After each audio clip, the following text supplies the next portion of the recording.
अथ षष्ठोऽध्यायः ध्यानयोगः। श्रीभगवानुवाच अनाश्रितः कर्मफलम् कार्यं कर्म करोति यः स सन्न्यासी च योगी च न निरग्निर्न चाक्रियः। यं सन्न्यासमिति प्राहुः योगं तं विद्धि पाण्डव। न ह्यसन्न्यस्तसङ्कल्पः योगी भवति कश्चन। आरुरुक्षोर्मुनेर्योगं कर्म कारणमुच्यते।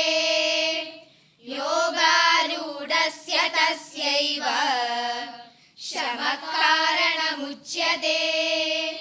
यदा हिनेन्द्रियार्थेषु न कर्मस्वनुषज्यते सर्वसङ्कल्पसन्न्यासी योगारूढस्तदोच्यते। उद्धरेदात्मनात्मानं नात्मानमवसादयेत्। आत्मैव ह्यात्मनो बन्धुः आत्मैव रिपुरात्मनः। बन्धुरात्मात्मनस्तस्य येनात्मैवात्मना जितः।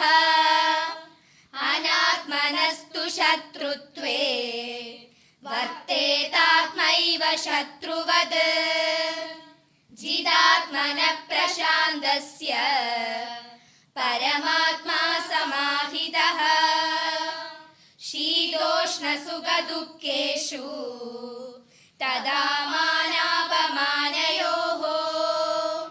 ज्ञानविज्ञानतृप्तात्मा कूटस्थो विजितेन्द्रियः।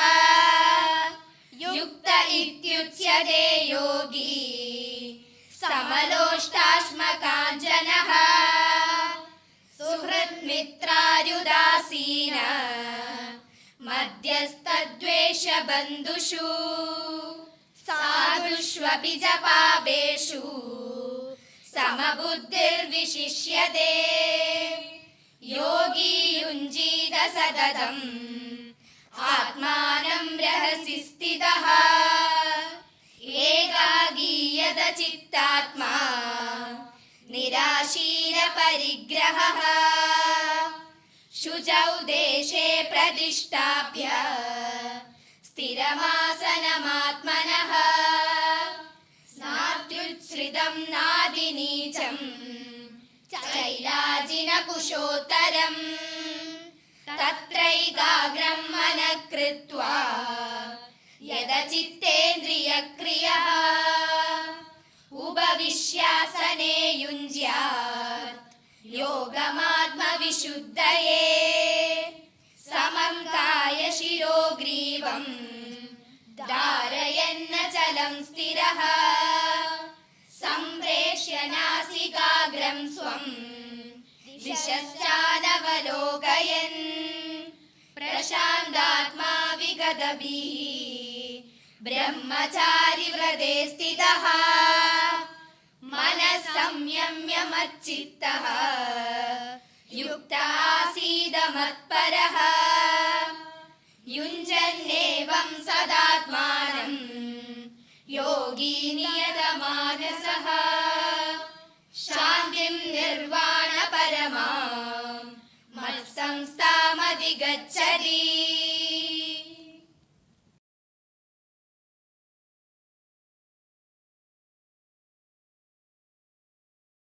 नात्यश्नतस्तु योगोऽस्ति न चैकान्तमनश्नतः।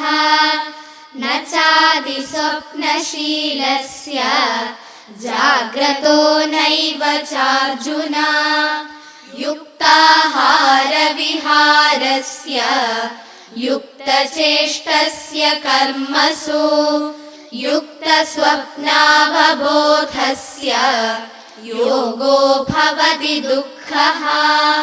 यदा विनियतं चित्तम् आत्मन्येवावतिष्ठते निःस्पृहः सर्वकामेभ्यो युक्त इत्युच्यते तदा यथा दीपो निवातस्थो नेङ्गते सोपमा स्मृता योगिनो यतचित्तस्य युञ्जतो योगमात्मनः यत्रो परमते चित्तं निरुद्धं योगसेवया यत्र चैवात्मनात्मानं पश्यन्नात्मनि तुष्यति सुखमात्यन्तिकं यत्तत् बुद्धिग्राह्यमतीन्द्रियं वेत्ति यत्र न चैवायं स्थितश्चलति तत्त्वतः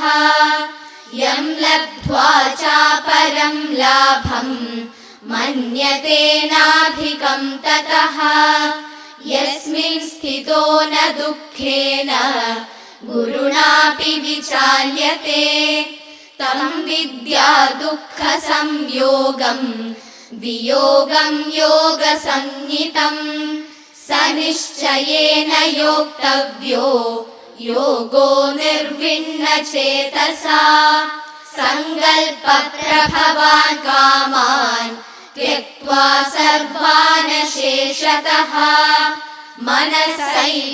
मनसैवेन्द्रियग्रामं विनियम्य समन्दतः शनैः शनैरुपरमेत बुद्ध्या धृति गृहीतया आत्मसंस्थं मनः कृत्वा न किञ्चिदपि चिन्तयेत् यतो यतो निश्चरति मनश्चञ्चलमस्थिरं ततस्ततो नियम्यैतत् आत्मन्येव वशं नयेत् प्रशान्तमनसं ह्येनं योगिनं सुखमुत्तमम् उपैति शान्तरजसं ब्रह्मभूतमकल्मषं युञ्जन्नेवं सदात्मानं योगी विगतकल्मषः सुखेन ब्रह्म संस्पर्शम् अत्यन्तं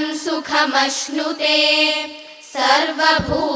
सर्वभूतस्थमात्मानं सर्वभूतानि चात्मनि ईक्षते योगयुक्तात्मा सर्वत्र समदर्शनः यो मां पश्यति सर्वत्र सर्वं च मयि पश्यति तस्याहं न प्रणश्यामि स च मे न प्रणश्यति सर्वभूतस्थितं यो मां भजत्येकत्वमास्थितः सर्वथा वर्तमानोऽपि स योगी मयि वर्तते आत्मौपम्येन सर्वत्र समं पश्यति यो अर्जुन सुखं वा यदि वा दुःखं स योगी परमो मतः।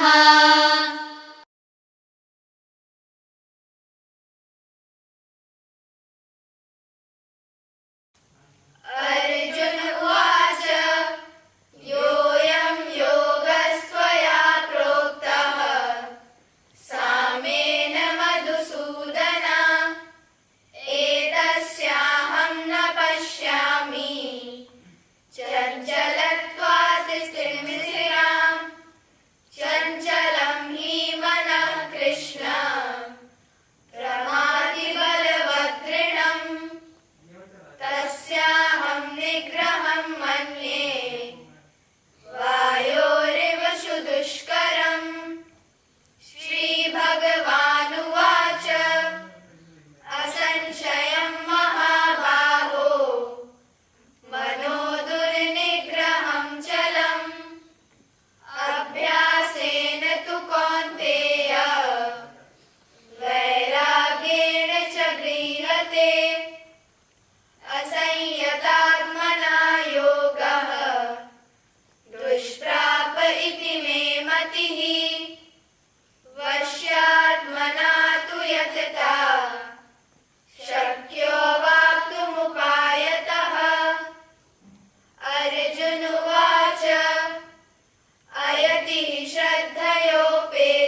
गच्छति कच्चिन्नो भयविभ्रष्ट छिन्नाभ्रमिव नश्यति अप्रतिष्ठो महाबाहो विमूढो ब्राह्मणपति एतन्मे संशयं कृष्ण छेतुमर्हस्य शेषतः त्वदन्यः संशयस्यास्य चेता नहि उपपद्यते।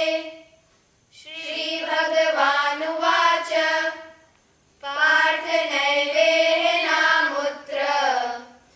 विनाशस्तस्य विद्यते न हि कल्याणकृत कश्चिद् दुर्गतिं तात गच्छति प्राप्य पुण्यकृतां लोकान् उषित्वा शाश्वती समाः शुचीनां श्रीमतां गेहे योगभ्रष्टोऽभिजायते अथवा योगिनामेव कुले भवति धीमताम् एतद्विदुर्लभतरम् लोके जन्म यदीदृशम् तत्र तं बुद्धिसंयोगम् लभते पौर्वदेहिकम् यतते च ततो भूयः संसिद्धो कुरु नन्दन पूर्वाभ्यासेन तेनैव क्रियते ह्यवशोऽपि सः जिज्ञासुरपि योगस्य शब्दब्रह्माति वर्तते प्रयत्नाद्यतमानस्तु योगी संशुद्ध किल्बिषः अनेक जन्म संसिद्ध ततो याति परां गतिम् तपस्विभ्योऽधिको योगी ज्ञानिभ्योऽपि मतोऽधिकः कर्मिभ्यश्चाधिको योगी तस्माद् योगी भवार्जुन योगिनामपि सर्वेषां मद्गतेनान्तरात्मना श्रद्धावान् भजते यो मां समे युक्ततमो मतः। ॐ तत्सदिति श्रीमद्भगवद्गीतासु उपनिषत्सु ब्रह्मविद्यायां योगशास्त्रे श्रीकृष्णार्जुन संवादे आत्मसंयमयोगो नाम षष्ठोऽध्यायः। हरिः ओम्।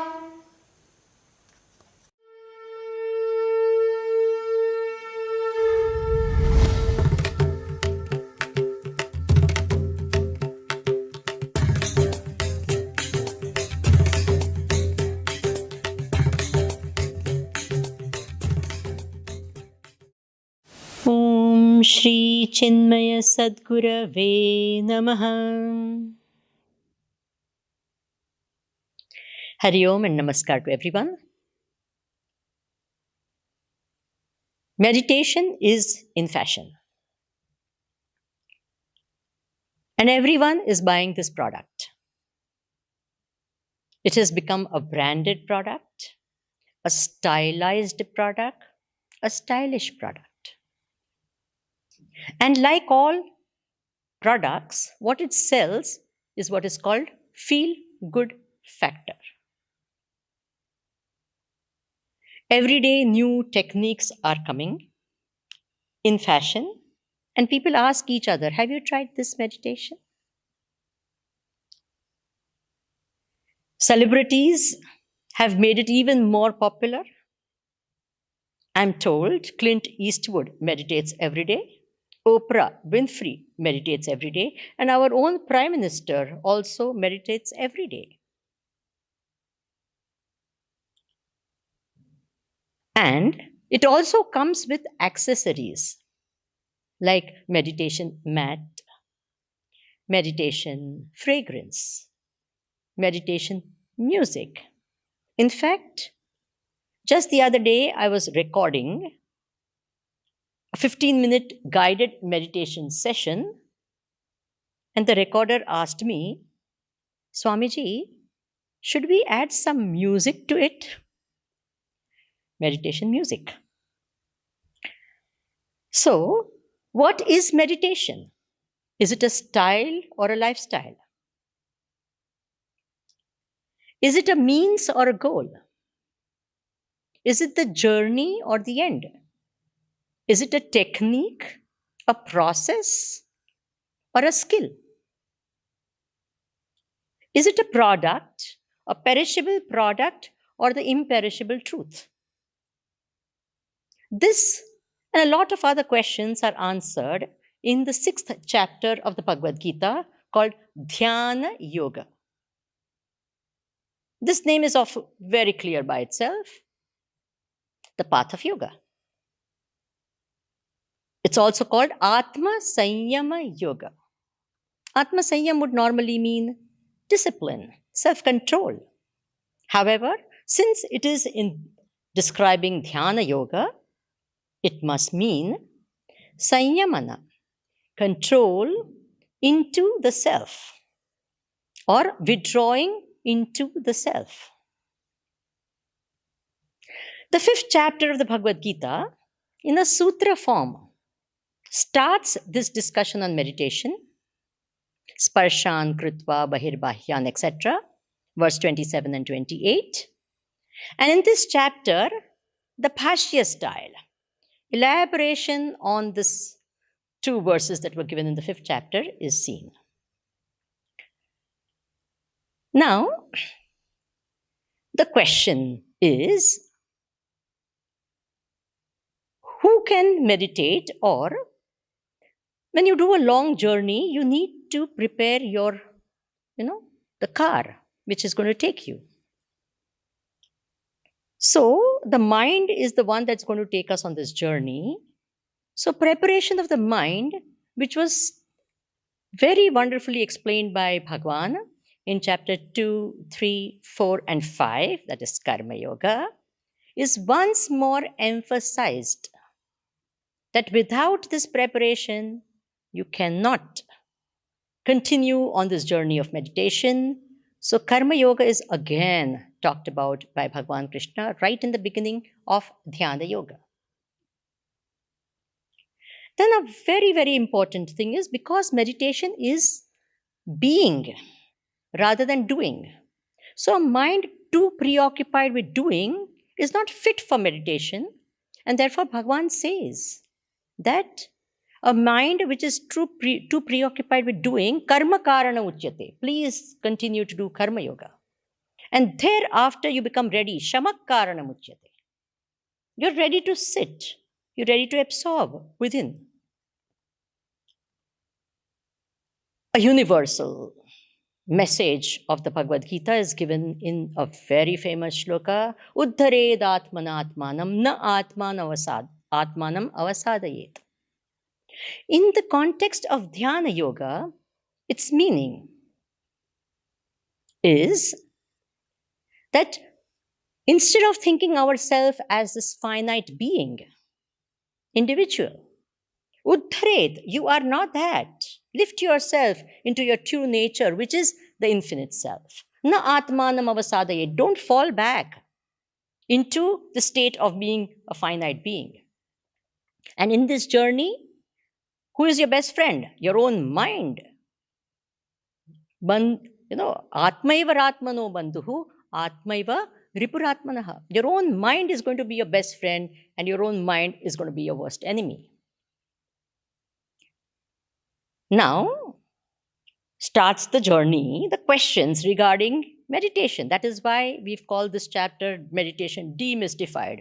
So many wrong notions are there, slowly get cleared in this beautiful chapter. So the first question is, who is the meditator? So it is not the body that is meditating, it's an inert thing. It's not the mind also. It's not even the sense organs that are the meditator. And definitely Atma does not need meditation.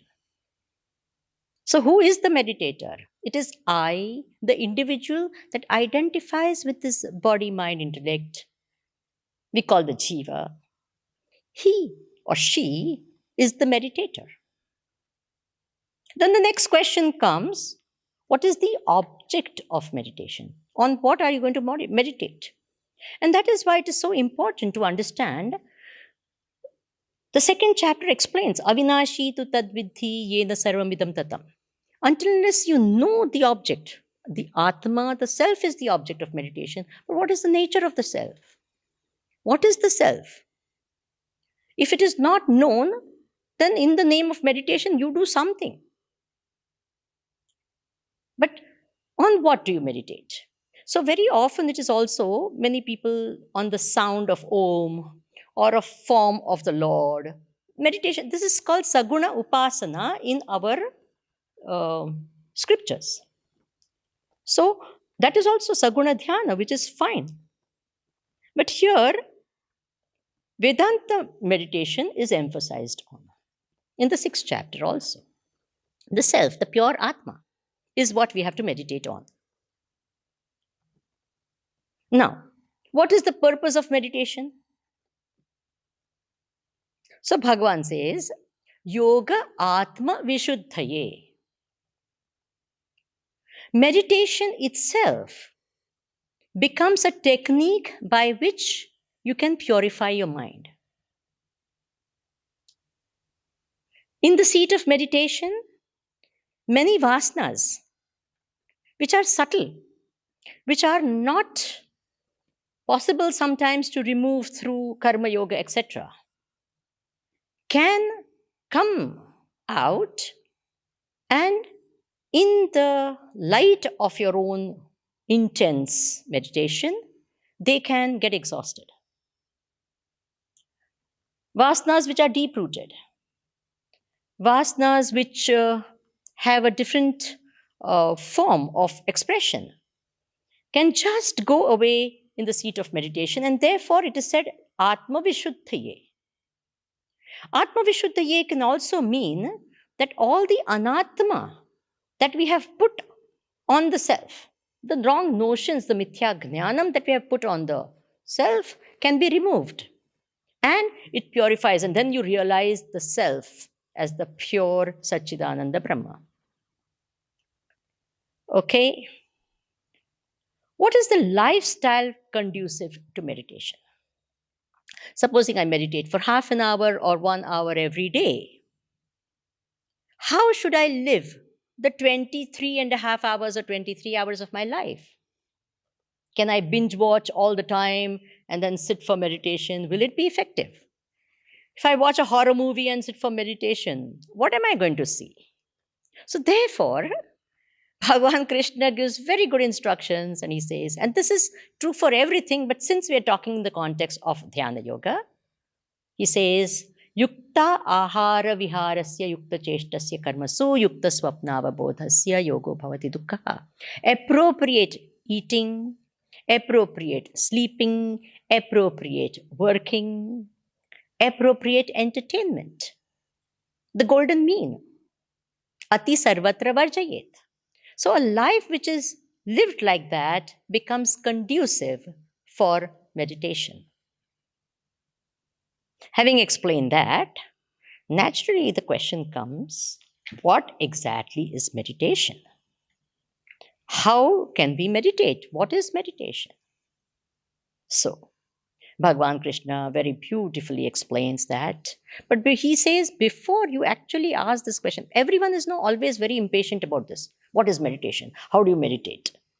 And no one wants to spend the time in preparation for meditation. Or many times, preparation of meditation is called meditation. The minute person sits still like that or straight, everyone says, oh, he's meditating. What he's doing inside, Bhagavan only knows. So, the outer preparations of meditation, the external preparations of meditation are explained by Bhagavan beautifully. So he says, Shuchau deshe pratisthapya sthiramasana atmanaha. The right time, especially in the initial stages a quiet time, a conducive environment around, very important. Once you master meditation, or to a great extent you have practiced meditation, it doesn't matter where you sit. You will not get affected. But otherwise, a clean place, if you have mosquitoes and ants all around you, you're not going to meditate.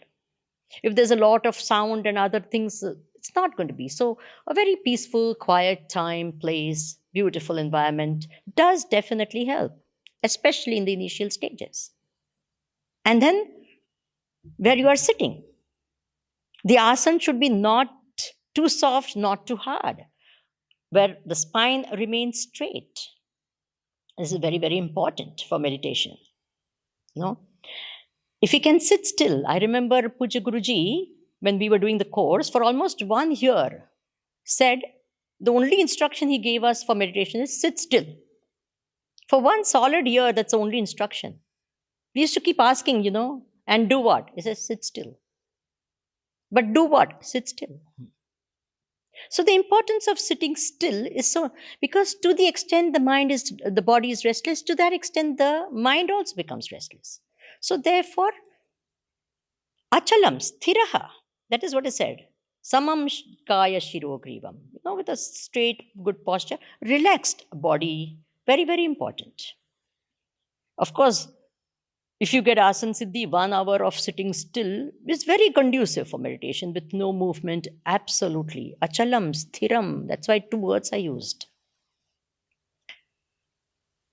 Having done all these external preparations, even the senses and all that withdrawn, eyes are closed, Unfortunately, you can't close your ears and nose, but the rest of it is all like, no chewing gum in the mouth, meditation. Better to just avoid all these sense inputs.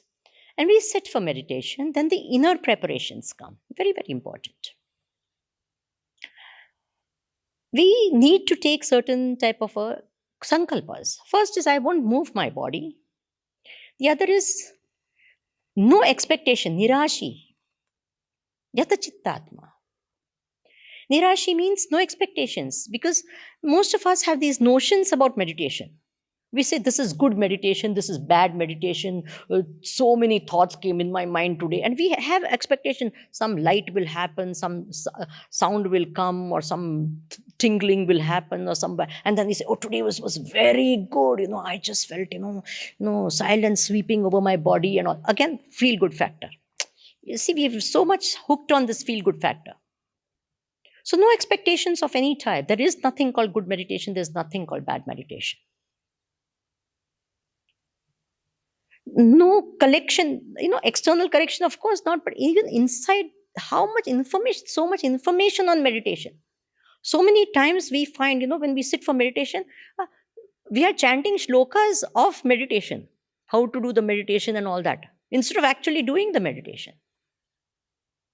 We're talking to people, so many information, useless informations, they keep, propping in our mind. Parigraha, we have done so much of collection. Aparigraha. Vigata bihi, fear.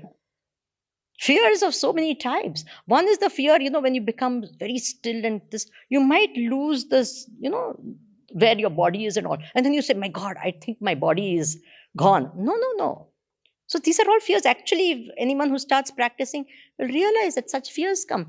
And when you're becoming absorbed in the self, you think, I'm going to lose myself. That's exactly the purpose. Hey, please lose yourself. So fears are there. Vigata bihi and brahmachari vratestita. Very important.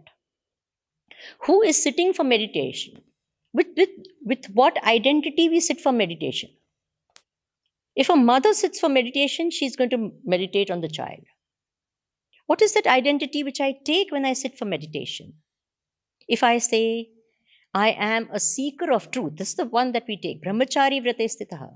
I am a seeker of truth, and I have no relation at this time. I am not a mother, I am not a man, I am not a woman. I have no relation with any other person. At this time, I am a seeker and I am a devotee of the Lord. That's the only identification I have. And matparaha, important. Satkar asevita, it is said. Matparaha means what? that what I'm doing right now is the most important task of my life. If I think anything else is more important, my mind will definitely go there. If I sit with a lot of this, after this, I have to do this, I have to do this, I have to do this. When you sit for meditation, your mind is only, trying to remember what all I have to do afterwards. So therefore, these are very, very important. The grace of the Guru, seeking this and all. Then, next is, okay, what is meditation? So, normally it is given in 2 steps, so to speak. One is what? Yato yato nischarati manaschanchalamastakam tatastata niyamya tata atmani eva vasham nayet. Meaning, withdrawing the mind from the external and absorbing the mind within. So we think there are 2 steps. One is withdrawal, the other is absorption. It's not like that. To the extent we have withdrawn, to that extent we are absorbed. To the extent we are absorbed, to that extent we have withdrawn. So it's not 2 steps. Step 1, withdraw. Step 2, absorb. No. Atmani eva, within the self, you remain, you this. And Atma samstham manakrutva nakinchidapi chintayet. Having absorbed yourself, don't project outside, don't go out. This is what Bhagavan Krishna says. Okay. When I do this, I withdraw my senses, I withdraw my mind, everything like that. But with what do I do this? What is the role of the mind and the intellect in this process of meditation? Does it have a role or does it not have a role? So, Bhagavan says, Buddhi grahyam atindriyam. Buddhi definitely has a role to play. A pole vaulter takes the pole, runs with the pole, fixes the pole, takes the support of the pole and goes over the pole. Similarly, a buddhi which has certain characteristics is definitely, without that we cannot meditate. So we take this buddhi and go beyond the buddhi and absorb ourselves in the pure self. So what type of a buddhi is required? So it is said, Shuddha buddhi, a mind purified of all raga, dvesha, kama, krodha, etc. Sukshma buddhi, a buddhi which can distinguish between the real and the unreal, atma, anatma, nitya, anitya, sukshma buddhi, and very important also, ekagra buddhi. Tatra ekagram manakrutva, Bhagavan says. A mind which can be focused, concentrated. A mind which is restless is not going to be able to do meditation. So therefore, the buddhi definitely has a role. But along with buddhi, what is required is a lot of patience. Tremendous amount of patience. Why? Because our mind is what it is. We need a lot of patience with our own mind. Meditation is something where guaranteed failure, 100% failure the first time you sit, or the second, or the third, or the fifth, or I don't know how many. So each day you have to deal with this mind and you have to grit your teeth and you have to say, okay. And along with that, endless enthusiasm. Each time you say, okay, today, yes, again. I'm not in the mood, doesn't matter. I sit again and again. But once we get a taste of it, once by the grace of God, by the dint of practice, we start having this liking for meditation. You get this so-called high with meditation. Then all other joys of life pale. They don't stand much this. So till that time that you actually start liking and wanting to meditate, and even after that, it requires long hours of practice and long hours of effort. That is why it is said, Uddhared Atmana Atmanam Purushartha again for this, practice of meditation itself. So buddhi is required, dhriti is, these are all qualities of the buddhi only. Utsaha, dhriti, sukshmata, shuddhata, etc. all required for meditation. Okay? So what are the type of obstacles that we are going to face on the path of meditation? The most obvious, and every one of you who has ever tried to meditate has known, is you fall asleep. Because that's the time when your body is relaxed and everything is outside everyone. And then if you're doing guided meditation, the person also says, relax, relax. And when do we relax? When we go to sleep. So obviously we go to sleep. I don't think Arjuna had that problem, because he did not talk of this. Okay, Bhagavan, what do I do? How do I? He only said, Chanchalam himana. Another absolutely universal problem that everyone has is what? The restlessness of the mind. These are the two main. Once you overcome these two, then the other ones come. But these are two ones. First, he says this mind, it is so restless.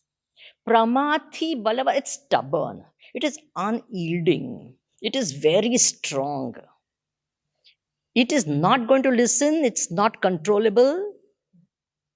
So how do I deal with it? You say you have to absorb it and withdraw it, but it's not in my hand. I don't know where it is, first of all. So how do I do? So Bhagavan Krishna says, Shakyo aptum upayataha. For every problem there is in life, there is a solution. Remember that. So he says, Abhyasena tu kaunteya vairagyena cha grihyate. Abhyasa vairagya. Practice and practice. I remember once Gurudev saying that meditation is a knack, a skill, and every skill is mastered with practice. So there's no other way. Many times people say, no, I don't want to practice. I don't want to, it's not for me. How do you know? Well, I tried it. For how long? Or, no, I don't think it is for me. You haven't even tried. We haven't even given it a chance. We've already assumed it's not for me. And I'm telling you, doing puja, japa, etc., it's much easier because you have some result happening, at least at the end of it. You have something, which is there. But in this, like I am Brahman, this thought itself, I am infinite, this thought itself doesn't come. We have no idea how to form this thought itself, first in our mind. So it seems to be like almost an impossible task. But abhyas enutukamte. Bhagavan says, it is possible. You can do it. Okay. What is the result of meditation? Oh, a peace that passeth all understanding. Shantim paramam shantim. Nirvana paramam. Endless joy. Sukham akshayam ashnute. Sukham atyantikam yattad. Buddhi grayam. Atyantikam sukham. Endless bliss. Yallabha na param labha. Again, there is no greater gain. If I get infinite, what can there be more added to infinity? I mean, there cannot be anything. So this is the supreme gain. Okay, what is the vision of a person who is realized? Sarvabhutasthamaatmanam sarvabhutani chatmani. He sees what? The self in me is the self of all. He sees himself in everyone and everyone in himself. What a beautiful vision. And because of that, Atmaupamyena sarvatra samam pashyati sukham vayadi vadukham. He becomes so sensitive to everyone, to the pain and the sorrow and everyone. You see their kindness and compassion flowing through them. Why? Because they have this great grand vision. And how are they in the world outside? So since they identify, they have an equipoise. All the circumstances that happen, sukha, dukkha, mana, apamana, so what? Samadarsha. Sama doesn't mean same, it means oneness. Sama loshtashma kanchana. To things, what do? They have the right evaluation of the things in their life. Money, position, power. They have the right evaluation, give the right importance. Due importance, not over importance or under importance. It has its own role. And towards people, how are they? You say even people who hate them, Surun, Mitra, Rudasina, Madhyastha, Dvesha, Bandhushu, whoever it is, because they see the self in them, They do not get carried away. They in turn have definitely no likes and dislikes for them. They remain the same for all. Okay. But I have an anxiety. Why? This is Arjuna's anxiety. What if I don't reach my goal? I die before that. Or what if I get distracted? We'll have to start again. In next lifetime, do we have to start all over again? Bhagavan says no. Nahi kalyana krit kaschita durgatim tadakachati. Don't worry. Anyone who started on the path, don't worry. He says, Purvabhyasena tenaiva hriyate. Avashapisa. Whatever you have done in the past, you will carry forward in the future. I have known of people who are young and who sit for meditation for hours together. And I ask them, who taught you to meditate? He says, I just know. So, some Purva Janma samskaras are there and then they so easily meditate. So don't worry, because many times, what if I don't reach the goal, and what if I die, and what is going to happen? And all. No, you just carry forward. Nothing is lost. It's all there. So all our anxieties, fears, everything is taken away by Bhagavan, explained very beautifully and in detail. And he says, from all of these other, Jnani and all of this, he says that this is a very great path. Pujya Gurudev called it the highest vocation, meditation. And so Bhagavan Krishna tells Arjuna, Tasmad yogi bhavarjuna. Please become a meditator. This is his last instruction to Arjuna. And he says, Shraddhavan, with Shraddha bhajate yomam. If you, with faith, you connect yourself with me, success is guaranteed. With this assurance, I don't think we need to hesitate. Dhyana Yoga is a beautiful chapter of the Bhagavad Gita. May the Lord bless us all so that we can meditate and realize our own true nature. Prayers for the well-being of everyone. Hari Om and Namaskar. Om Purnamadah Purnamidam Purnat Purnamudachyate Purnasya Purnamadaya Purnameva Vashishyate. Om Shanti Shanti Shanti. Harihi Om Shri Gurubhyo Namaha. Harihi Om.